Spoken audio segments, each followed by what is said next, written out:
जनकपुरी के बाहर जल की सुविधा देख एक आश्रम वाटिका में गुरु विश्वामित्र ने शिविर स्थापित करने की आज्ञा दे दी।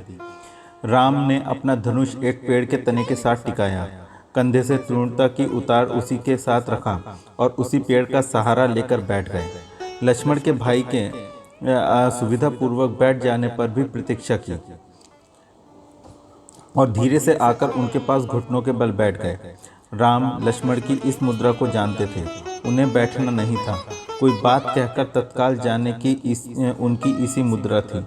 भैया, मैं जरा अपनी गिनती पक्की कर लूं, कई दिनों से अभ्यास छूट गया है।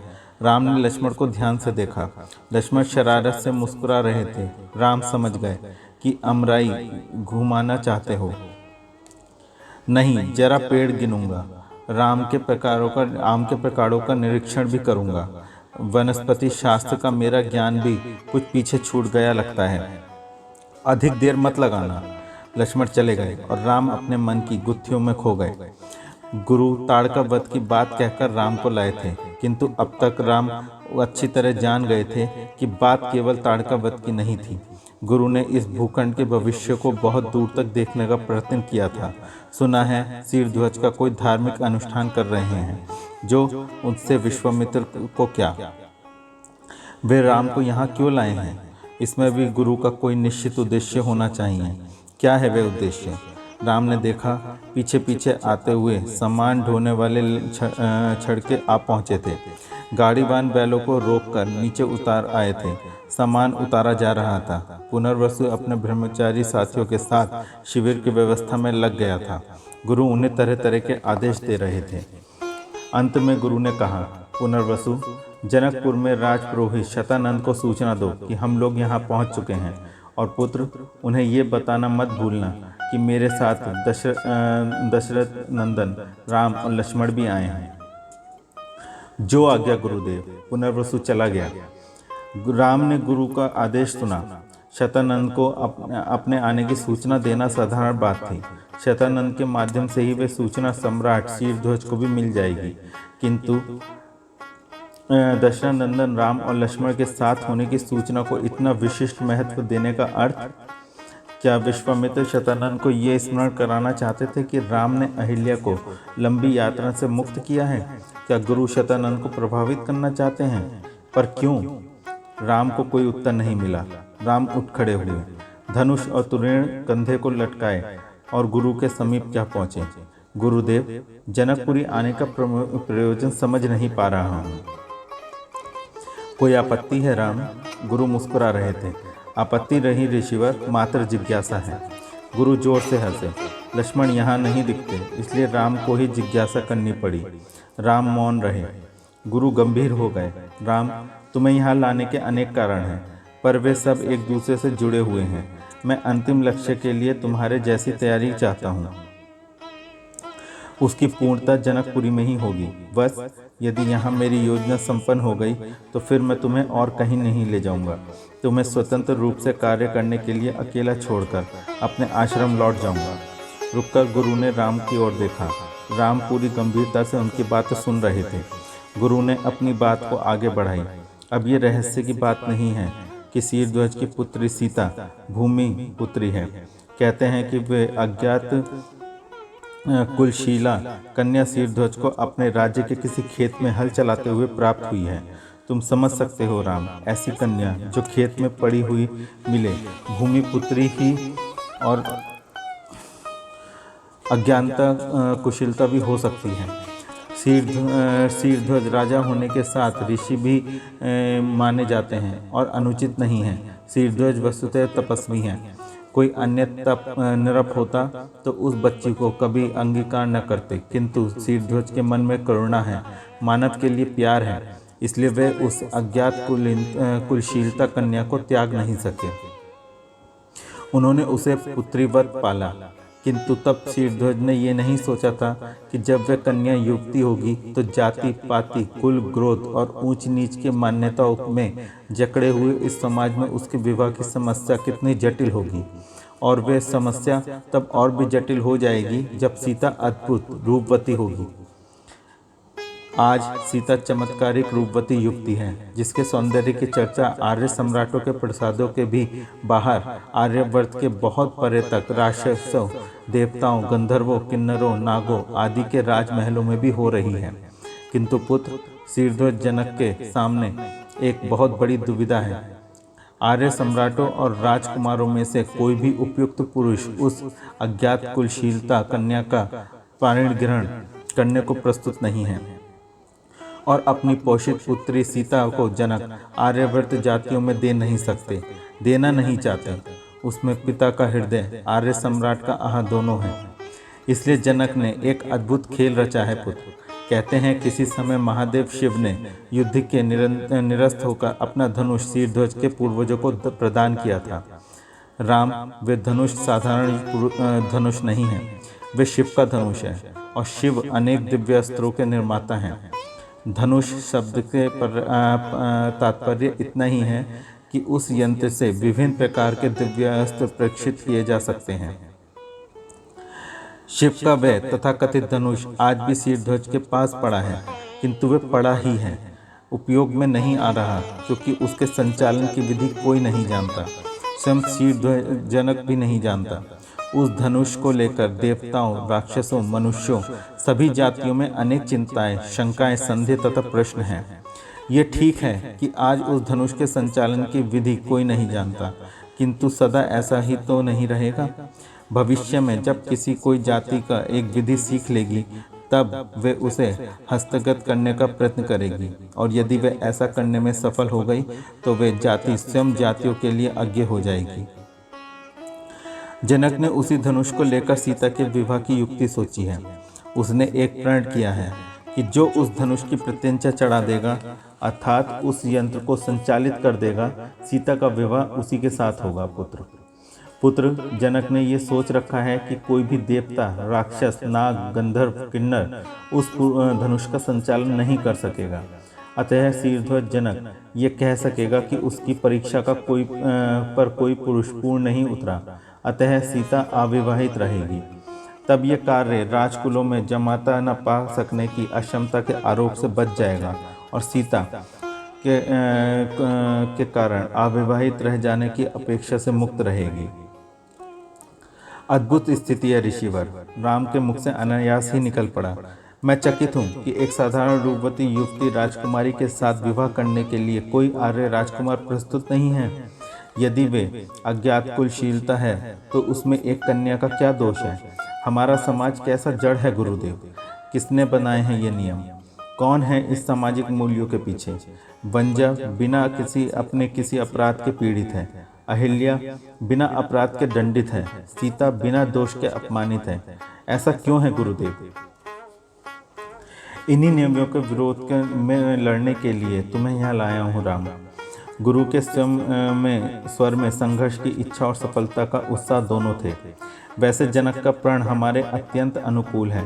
यदि सीधे सीधे जनक के सम्मुख ये प्रस्ताव रखा जाता कि दशरथ के राजकुमार राम के साथ सीता का विवाह कर दो तो कदाचित जनक का स्वीकार नहीं करते, क्योंकि आज तक अयोध्या और मिथिला के सम्राटों के संबंध कभी मैत्रीपूर्ण नहीं रहे। इस मैत्री शून्यता इतिहास के कारण अयोध्या के राजकुमार के साथ अपनी कन्या का विवाह करते हुए शीर्ध्वज स्वयं ही अवश्य ही स्वयं को हेटा अनुभव करता। इसलिए यदि तुम अजगब संचालन कर इस प्रतिबंध का पूर्ण उतरते हो तो निश्चित रूप से शीर्ध्वज इस विवाह में संकोच नहीं करेगा पुत्र। इससे एक और जहाँ सीता जैसी गुणशील, रूपवती, सुंदरी युक्ति की जाति विचार के पिशाच के हाथों हत्या नहीं होगी और उसका विवाह अपने योग्य वर के साथ होगा। दूसरी ओर अयोध्या और जनकपुरी की परंपरागत शत्रुता, वैमनस्य तथा एक दूसरे के प्रति उदासीनता समाप्त हो जाएगी और राम दो प्रमुखतम आर्य सम्राटों को मिलाकर एक कर देने, उसकी सम्मानित शक्ति को राक्षसों के विरुद्ध लड़ने के लिए तैयार कर देने का जो स्वप्न मैंने वर्षों से देखा है वह भी पूर्ण हो जाएगा। गुरु रुक गए, किंतु तब राम ने कोई उत्तर नहीं दिया। तो गुरु पुनः बोले, मैं अभी तुमसे कोई वचन नहीं चाहता राम। तुम इस विषय में सोच लो, विचार कर लो। अभी थोड़ी देर का समय तुम्हारे पास है। जल्दी में कोई निर्णय लेना अच्छा नहीं होता पुत्र। सीता के साथ विवाह बड़ा जटिल प्रश्न है। अयोध्या से चलने से पूर्व पिता दशरथ की भी राम के विवाह के विषय में ही चर्चा कर रहे थे। पिता जिसके साथ उनका विवाह करना चाहते हैं और गुरु किसके साथ। राम के विवाह के लिए उपयुक्त पात्र चुनने का अधिकार किसको है, पिता को या गुरु को, अथवा स्वयं राम को। और कहीं राम का मन कहता है कि यह अधिकार राम को है, केवल राम को है, केवल राम को है और किसी को भी नहीं। ये निर्णय राम को ही लेना होगा, राम को। राम गुरु विश्वामित्र की बात पर पूर्णतः विश्वास कर सकते हैं। सहसा राम का चिंतन प्रभा रुक गया। वे इस ढंग से क्यों सोच रहे हैं? क्या सीता ने उनसे निवेदन किया है कि वे मुसीबत में फंसी हैं, राम आकर उनका उद्धार करें? क्या राम सीता पर दया कर उनका उद्धार करने के लिए उनसे विवाह करना चाहते हैं? क्या राम सीता के विवाह कर उस पर एहसान कर रहे हैं, उसके प्रति करुणा का अनुभव कर उसका बलिदान कर अपना बलिदान कर रहे हैं? ऐसा तो नहीं है। वे इस ढंग से क्यों सोच रहे हैं जैसे सीता जड़ निष्प्राण वस्तु है, जैसे उसकी अपनी कोई इच्छा, पसंद, चुनाव, भावना कुछ भी नहीं है। मानो वे इस प्रतीक्षा में बैठी हो कि राम आकर उसका उद्धार करें। राम को ये क्या हो रहा है? वे स्वयं को अति मानव क्यों समझने लगे हैं? ठीक है, सीता वीर्य शुक्ला है तो पुरुष सम्राट शीरध्वज की शर्तें पूरी करेगा, वे सीता को प्राप्त करने का अधिकारी होगा। किंतु राम अपने योग्य, अपने चिंतन, आदर्शों और जीवन लक्ष्य की सहभागिनी पत्नी चाहते हैं। क्या सीता की अनिच्छा होने पर भी राम उसे प्राप्त करना चाहेंगे? नहीं नहीं, तो राम को दूसरे ढंग से भी सोचना होगा। ऐसा नहीं है कि राम युवावस्था को प्राप्त हो गए हैं और उनको एक राजकन्या पत्नी के रूप में चाहिए, इसलिए जहाँ कहीं एक सुंदर मुखड़ा देखें उससे विवाह कर लें। राम का जीवन एक लक्ष्य को समर्पित है। उनकी अपनी चिंतन पद्धति है, उनका अपना दर्शन है। उन्हें विवाह के लिए ऐसी संगिनी का चुनाव करना होगा जो उनके जीवन लक्ष्य को स्वीकार कर सके। उनकी आयु 25 वर्षों की हो चुकी है। पिता कहीं ना कहीं उनका विवाह करना ही चाहेंगे, तो वे अपने उपयुक्त पत्नी का चुनाव क्यों नहीं कर लेते? उपयुक्त पत्नी सीता। पर सीता की इच्छा, क्या सीता जानती है अयोध्या के राजकुमार गुरु विश्वामित्र के साथ यहाँ आए हैं? क्या किसी ने उसे बताया है कि विश्वामित्र उसे राम के लिए उपयुक्त पत्नी समझते हैं? क्या उनसे कभी ये सोचा है कि बहुत सारे चिंतन मनन के बाद राम इस निष्कर्ष पर पहुँचे हैं कि सीता, केवल सीता ही उनकी उपयुक्त जीवन संगिनी हो सकती है? कौन पूछे सीता से? कौन सीता की इच्छा का पता लगाए? कौन कहेगा जाकर सीता से? और शिव धनुष के परिचालन की विधि राम ने कभी देखा ही नहीं, फिर वे कैसे सोच सकते हैं कि वे उसका परिचालन कर ही लेंगे? राम, तुम बहुत कल्पनाजीवी हो गए हो। तुम बहुत सारी बातों को, परिस्थितियों को पूर्व स्वीकृत मान लेते हो। तुम मान लेते हो कि सीता तुमसे विवाह करने के लिए व्याकुल है। तुम मान लेते हो कि शिव धनुष के तुम्हें वचन दे रखा है कि तुम चाहोगे तो वे तत्काल तुमसे परिचालित हो जाएगा। क्या हो गया है राम तुम्हें? थोड़ी सी सफलताएं तुम्हारे मस्तिष्क को तो नहीं चढ़ गई? तुम स्वयं को अति मानव मानने लगे हो, या ये तुम्हारी मनोकामना और स्वेच्छा चिंतन है? प्रश्नों के बीच घिरे राम को लक्ष्मण ने टोका। भैया, ऋषि विश्वामित्र आपको बुला रहे हैं। भैया ने चौंक कर लक्ष्मण को देखा। लक्ष्मण वाटिका देखने गए, लौटकर अब उनके सम्मुख आए थे। इस बीच वे अवश्य ही गुरु के पास हो आए थे। राम चल पड़े। गुरु को अपनी ओर से निश्चित उत्तर वे दे सकते हैं, पर सीता की ओर इच्छा और शिव धनुष की शर्त। राम, गुरु ने कहा, पुनर्वसु ऋषि शतानंद को सूचित कर आया है पुत्र। उसने कहा है कि आज संध्या समय शतानंद और सम्राट शीघ्र दोनों ही यहाँ आएंगे। बस यदि तुम अपना मन मेरे सम्मुख खोल सको। राम कुछ चकित थे, गुरु की ओर देखने लगे। गुरु कितने सहज रूप से ऐसे प्रश्न पूछ लेते हैं, जैसे ये भी कोई दैनिक क्रम की बातें हों, या गुरु और राम के बीच कोई अंतराल ना हो। पर गुरु सहज होंगे तो ही राम भी सहज हो पाएंगे। गुरु का पूछना उचित है। उनका सारा आगामी कार्यक्रम राम के उत्तर पर निर्भर करता है। गुरुदेव, मैं कर्म को प्रस्तुत हूँ, राम बोले, किंतु महादेव शिव का धनुष मैंने देखा तक नहीं है। आप ही के कहने के अनुसार वे साधारण धनुष न होकर एक अद्भुत यंत्र है, जिसके संचालन की कोई विधि रीति नहीं है। संभव है कि ये युक्ति से मुझे उस युक्ति का ज्ञान न हो, और इतना समय तो है नहीं कि मैं महादेव को प्रसन्न कर उससे उनकी युक्ति सीख पाऊं। विश्वामित्र मुस्कुराए, ये जानते हुए भी कि सीता अज्ञात कुलशीला युक्ति है और शीर्षध्वज ने उसका पोषण मात्र किया है। यदि तुम उससे विवाह के लिए प्रस्तुत हो तो अजगब की चिंता तुम मुझ पर छोड़ दो। तुम तनिक सा रुककर आंखों से राम को तोलते हुए बोले, जो वनजा को सम्मान का वचन दे सकता है, अहिल्या को सामाजिक प्रतिष्ठा देने का साहस कर सकता है, वे सीता के साथ अवश्य ही न्याय करेगा, ऐसा मेरा विश्वास है। और तुम मुझ पर विश्वास करो राम, तुम सीता को अपने योग्य पत्नी पाओगे। राम को लगा गुरु के चिंतन की वही भूल कर रहे हैं जो थोड़ी देर पूर्व स्वयं राम कर रहे थे। क्या राम की ही इच्छा सर्वोपरि है? सीता की कोई इच्छा नहीं, सीता की सहमति की किसी को चिंता नहीं। राम कुछ संकुचित हुए, किंतु कहना तो था ही, ऋषिवर, आपका संपूर्ण बल इस विषय में मेरी इच्छा जानने पर है, पर जनक कुमारी की भी अपनी कोई इच्छा होगी। विश्वामित्र विचलित नहीं हुए, तुम्हारा विचार बहुत ही उत्तम है बस, किंतु जनक कुमारी की इच्छा जानने का हमारे पास कोई साधन नहीं है। ऐसी स्थिति में अपनी पुत्री की इच्छा जानने का दायित्व सम्राट शीर्षध्वज पर है। वैसे वीर शुक्ला घोषित होने के पश्चात कन्या की इच्छा के विषय में क्या कहा जा सकता है? गुरु मौन हो गए। उनकी आंखें राम के चेहरे की ओर प्रश्नवाचक मुद्रा में उठ गईं, जैसे कुछ पूछ रही हों। क्या कहना चाहते हो? विवाह के लिए मैं प्रस्तुत हूँ गुरुदेव, अंततः राम बोले। किंतु बारात का क्या होगा? सारे वार्तालाप में लक्ष्मण पहली बार बोले और जोर से हंस पड़े। राम भी मुस्कुराए, किंतु धनुष के परिचालन की युक्ति का क्या होगा? पुत्र, मैंने कहा है उस युक्ति का बोझ तुम मुझ पर छोड़ दो। आओ तुम्हें युक्ति सिखाऊं। न केवल मैं तुम्हें धनुष परिचालन की युक्ति बताना चाहता हूँ, साथ ही एक और निर्देश भी देना चाहता हूँ। उस यंत्र में एक आत्मविस्फोटक पदार्थ लगा हुआ है। मैं चाहूँगा पुत्र तुम उस विधि को भी सीख लो, जिसके द्वारा आत्मविस्फोट पदार्थ प्रेरित किया जा सकता है। उस पदार्थ को एक बार प्रेषित कर दिया जाए तो वे धनुष का खंड खंड कर देगा। इस कार्य से एक और तुम सीता का विवाह प्रतिबंध पूर्ण कर सीता का परिग्रहण करने में समर्थ होगे, और दूसरी ओर समस्त देव जातियों, आर्य सम्राटों और साधारण प्रजाजन को इस भय से मुक्त कर दोगे कि किसी समय यदि ये शिव धनुष राक्षसों के हाथ में पड़ गया तो वे उसकी सहायता से प्रजा का सर्वनाश कर डालेंगे। राम का द्वंद्व मिट गया।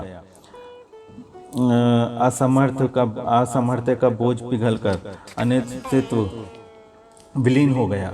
वे पहले के समान निर्द्वंद, आत्मविश्वासी, सहज राम हो गए। उनके मुख पर अलौकिक उत्साह छा गया। बोले, गुरुदेव, जीवन तो मुझे मेरे माता पिता ने दिया है, किंतु उसे सार्थक करने का सारा श्रेय आपका है। यदि इन समस्त कृत्यों का उपकरण बनाने के लिए प्रकृति ने मुझे ही चुना है, यदि आपकी चैन दृष्टि मुझ पर ही पड़ी है, तो मैं उसके लिए प्रस्तुत हूँ। चपल लक्ष्मण महिमा मंडित राम को देखते ही रह गए, कुछ नहीं बोले। विश्वामित्र की आंखों में वात्सल्य था और अधरों पर मंद आस। बोले, आओ पुत्र, अब तुम्हें युक्ति सिखा दूं। जनक और शतानंद के आम्रवाटिका में प्रवेश करते हुए पुनर्वसु ने उन्हें सूचना दी कि गुरु उनसे मिलने के लिए प्रस्तुत हैं। वे उनकी आवाजानी करते हुए विश्वामित्र तक ले गया। दोनों ने झुककर गुरु विश्वामित्र का अभिवादन किया, किंतु गुरु स्पष्ट देख रहे थे कि शतानंद तथा शीर्षध्वज दोनों का ही ध्यान राम में अटका हुआ था। शीर्षध्वज ने देखा, असाधारण रूप था दोनों भाइयों का, अपार्थिव, सुंदर, तेजस्वी, पुष्ट और वीर। उनके शरीर सामान्य आर्य राजकुमारों के समान कोमल, भद्दे आकार वाले तथा चर्बी से लदे हुए नहीं थे। उन दोनों के शरीरों के विलास में नहीं, परिश्रम तथा शास्त्र अभ्यास में आकार ग्रहण किया था। राम का वर्ण सांवला था, बड़ी बड़ी स्वच्छ ईमानदार निर्भीक आंखें, चौड़ा माथा, तीखी नाक, मोहक हंसी से अवशेषित होठ, दृष्टि, संकल्प वाणी मुट्ठी। ऐसे ही तो एक राजकुमार की खोज थी सिरध्वज को अपनी वीर शुक्ला पुत्री सीता के लिए। पर क्या सीता के विवाह का प्रस्ताव राम मान जाएंगे? और फिर अब तो बीच में शिव धनुष संचालन का प्रतिबंध भी है। क्या यही सम्राट दशरथ के राजकुमार राम और लक्ष्मण हैं? सिरध्वज विश्वामित्र की ओर उन्मुख हुए। हाँ राजन, यही दशानंद राम और लक्ष्मण हैं। दशरथ नंदन राम और लक्ष्मण हैं। उनके आने से पूर्व ही उनके यश की सुगंध जनकपुरी तक पहुंच चुकी है ऋषिवर। सिरध्वज अत्यंत नम्र स्वर में बोले, यदि आपके मन की बात कहूँ तो आपने जनकपुरी आने से तो मैं धन्य ही हो गया। विशेष रूप से राम और लक्ष्मण का जनकपुरी में स्वागत करते हुए मैं अपूर्व आनंद का अनुभव कर रहा हूँ। ऋषिवर, इन राजकुमारों के जनकपुर आगमन को मैं शुभ मानूं। विश्वामित्र ने अपनी मर्यादा की सीमा को लांघकर उन्मुक्त अट्टहास किया। आशंकाओं से पीड़ित और व्यथित न हो सिरध्वज, राम नए युग का पुरुष हैं। पूर्व ग्रहों से मुक्त हो जाओ। राम का आगमन सदा शुभ होता है। क्यों शतानंद? शतानंद के चेहरे पर कृतज्ञता, उल्लास और करुणा के भाव पूंजीभूत हो गए। बोले, ब्रह्म ऋषि, मैं क्या कहूँ, मेरी समझ में नहीं आता। मैं तो उस चमत्कार से चमत्कृत हूँ। ऐसा अद्भुत कर्म और ऐसा अद्भुत पुरुष मैंने पहले कभी नहीं देखा। फिर इसका व्यय देखकर और भी विस्मित हो जाता हूँ। कुमार व्यय और ऐसा चमत्कार। राजपुरोहित लक्ष्मण बोले, ऐसे अनेक चमत्कार और होंगे। भैया राम सचमुच अद्भुत हैं, मेरी माँ कहती है। लक्ष्मण, अपना विचार विभाग बंद करो, राम के इसने भरे स्वर में डांटा। गुरु हंसे, सौमित्र ठीक कहते हैं, राम सचमुच अद्भुत पुरुष हैं। शतानंद विस्मय से राम की ओर देखते रहे और फिर जैसे अपने आप से ही बोले, सोचता हूँ माँ को अपने सम्मुख देखकर पिताजी को कैसा लगा होगा। ऋषि गौतम खड़े खड़े देवी अहिल्या को देखते रहे। लक्ष्मण ने बताया, उनकी आंखें टपटपा आईं। थोड़े से किन कर्तव्य विमूढ़ हो गए थे शायद। फिर बोले तो भैया राम से बोले, राम, आज सचमुच ही राजनीतिक सत्ता पर ऋषि सत्ता की विजय हुई है। एक ऋषि ने इंद्र को शाप देकर भी अपनी पत्नी को निष्कलंक वापस पा लिया है। राघव, यदि तुम जन्म कुछ पहले हुआ होता तो ऋषियों को इतना तपना नहीं पड़ता। ऋषि की प्रशंसा का एक एक शब्द लक्ष्मण को स्मरण कर रहता है। गुरु मुस्कुराए और प्रशंसा का अवसर वे किसी और को देना नहीं चाहते थे। लक्ष्मण अपना जीवन चिरतात कर रहे थे। शतानंद के मुख से उच्छ्वास निकल गया। अच्छा ऋषिवर, अब अनुमति दें, सिरध्वज बोले। कल प्रातः राजप्रसाद में इन दोनों कुमारों के तथा ब्रह्मचारियों के साथ दर्शन देने की कृपा करें। अवश्य सम्राट, विश्वामित्र ने उत्तर दिया, किंतु मैं एक विशिष्ट कार्य से जनकपुरी में उपस्थित हुआ हूँ। सिरध्वज सचेत हो गए। वे तो कब के इस वाक्य की प्रतीक्षा में थे। विश्वामित्र राम और लक्ष्मण को अकारण ही जनकपुरी नहीं लाए हैं। आदेश दे ऋषिवर। राजन, राम तुम्हारे पास धरोहर स्वरूप रखे हुए शिव धनुष के दर्शन करना चाहते हैं। उनकी इच्छा पूरी होगी। सिरध्वज और शतानंद उठ खड़े हुए। लौटते हुए संयमी सिरध्वज ने मन ही मन प्रसन्नता और अप्रसन्नता, उत्सुकता और विस्मयता के द्वंद्व में ग्रस्त हो गए थे। बुद्धि कहाँ कहाँ कुचाले भर रही थी। कितने ही सूत्र वे अपनी कल्पनाओं में जोड़ चुके थे, किंतु निश्चित बात तो भविष्य ही कहेगा। उनके मन में जो बात कौतूहल वश के रूप में जन्मी थी वे सच भी हो सकती थी। विश्वामित्र एक निश्चित योजना के अधीन राम को जनकपुरी लाए हैं। उनकी इच्छा है कि राम और सीता का विवाह हो जाए, मिथिला और अयोध्या में मैत्री हो जाए। तभी तो उन्होंने शिव धनुष की बात उठाई है। क्या वे नहीं जानते कि सीता वीर शुक्ला घोषित हो चुकी है? उनका जानना ही चाहिए। शिव धनुष संबंधी सूचनाओं के माध्यम से क्या विश्वामित्र ने अपनी और राम की इच्छा प्रकट की है? पर सिरध्वज की इच्छा क्या है? सिरध्वज की इच्छा मन कहीं पीड़ा से भर आया। जब सिरध्वज की क्या इच्छा? जब उसकी इच्छा थी तब स्वीकार योग्य कोई साधारण सा आर्य राजकुमार नहीं आया, और आज जब सिरध्वज ने अपनी इच्छा शिव धनुष के अधीन कर दी तो स्वयं रामचर का जनकपुरी आ गए हैं। और सिरध्वज, तेरा भाग्य। अब यदि राम शिव धनुष संचालित ना कर सके तो इच्छा के होते हुए भी शीर्षध्वज क्या कर सकेंगे? अपना ही सही, पर प्रण तोड़ने की शक्ति उनमें नहीं है। सीता मेरी पुत्री। जब कभी सीता के विषय में सोचने के लिए शीर्षध्वज ने अपने मन को उन्मुक्त छोड़ा, उनके सामने बार बार एक छोटा सा खेत उभरा है। उस खेत की मिट्टी पर एक नवजात बच्ची पड़ी जोर जोर से रो रही है। 2-1 दिनों की वे बच्ची ना तो किसी कपड़े में लिपटी हुई है, ना उसके गले अथवा कलाइयों में कोई सूत्र है। किसकी बच्ची है ये? उसे कौन छोड़ गया है यहाँ? कोई सूचना नहीं, जानने का कोई स्रोत भी नहीं। उस समय बच्ची धरती की गोद में पड़ी है और उसी की पुत्री है और कोई नहीं है उसका। राजाज्ञा से बच्ची उठा ली जाती है। राजा को खेत में हल जोतने की प्रथा पूरी करनी है। बच्ची को खेत में पड़े रहने नहीं दिया जा सकता। किंतु राजा देश से बच्ची के उठा लिए जाने मात्र से कार्य पूर्ण नहीं हो सकता। बच्ची के पालन पोषण की कोई न कोई व्यवस्था अवश्य करनी होगी। किसका दायित्व है यह? माता पिता का। किंतु यदि माता पिता संतान को इसी प्रकार खुले खेत में छोड़ जाएं तो?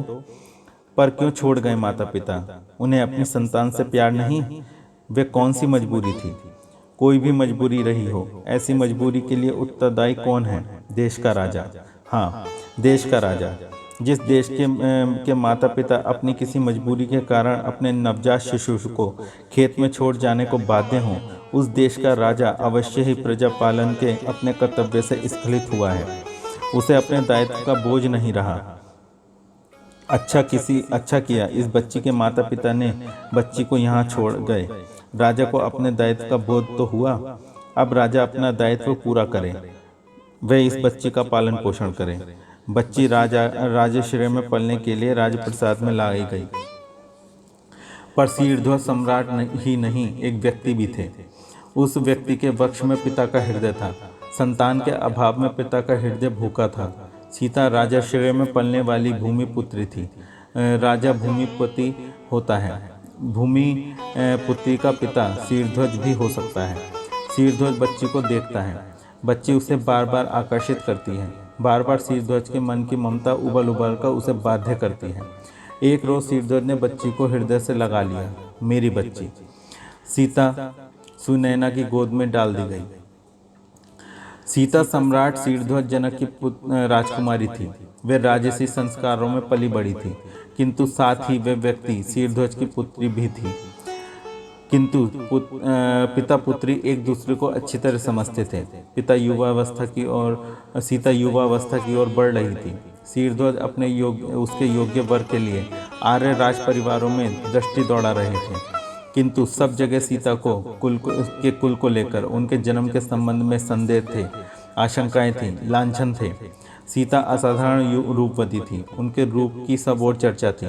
अनेक पुरुष उन्हें पाने के लिए इच्छुक थे, किंतु न तो वे पिता शीर्षध्वज को स्वीकार्य थे, न सम्राट जनक को। उनमें से किसी ने संबंध जोड़ने पर सम्राट का आहत हो जाता और कहीं पिता का मन पीड़ित होता था। किसी आकांक्षी की आयु अनुकूल नहीं थी। किसी की पहले से ही 150 रानियां थीं और वह उनमें एक संख्या की वृद्धि करना चाहता था, किंतु रूप नहीं, कहीं रूप नहीं, कहीं गुण नहीं। शीर्षध्वज परेशान थे। और अब आए हो तुम राम। शीर्षध्वज क्या करें? शिव धनुष के प्रतिबंध को बीच में लाकर वे अपनी पुत्री को राम जैसे योग्य वर से वंचित तो नहीं कर रहे। सीता की क्या इच्छा है? उन्हें सीता से बात करनी चाहिए।